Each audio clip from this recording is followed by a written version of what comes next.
What's up guys, PyPop101 here. Today I'm going to be teaching you how to increase knockback on damagers, specifically blunt damagers, or I guess any damager in general. So let's get started. First off, we obviously want to go to the JSONs that we want to change. So in my case, I have my Glock, which is essentially a blunt weapon.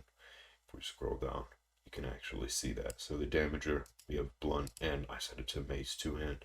If you don't want to make your own damager, but you want a damager that has a lot of knockback, I just recommend choosing mace two-hand anyways.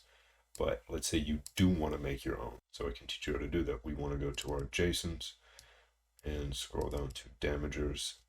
I'd recommend choosing mace two-hand as a default anyways, because I just like that JSON. And if we go to our Glock folder, after copying that, just paste it in, I can show you. So we have our mace two-hand, and we want to name it something like Glock Blunt.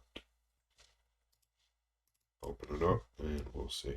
We want to change the ID of it too, because as you guys know, this and this, they're not necessarily correlated. They don't need to be the exact same, but it's good practice to have them be the same. Now we have our damagers, so what we do when we're slashing, we don't need to worry about that in this moment.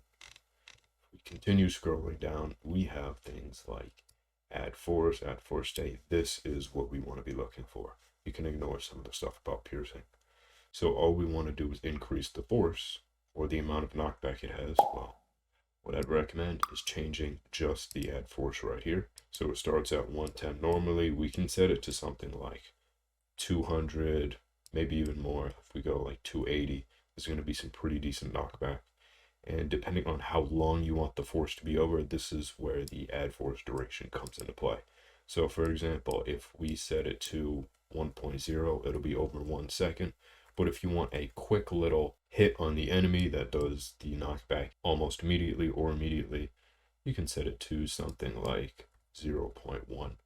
Or if you want it to be really quick, I usually set it to 0.2, so it's knocked back immediately after you hit them. And depending on the part of them that you hit, you can add force to the ragdoll parts, so like their limbs and other parts of them. I'd recommend, if you want to do something, just increase this one right here. And of course, we can add extra knockback and stuff on slow-mo. I'd also just like to let you guys know we have the stuff for slash damagers right here. We have our pierce damagers right here and dismemberment options right here. Everything else you don't really need to worry about. But once we have changed those values, all we need to do is take our ID of the Glock Blunt and paste it right here where our damager ID is, and save it. And now our Glock will do blunt damage using the Glock Blunt Damager. So that is it. If you guys liked the video, please leave a like, comment, and subscribe. It helps out the channel a ton. Thanks for watching.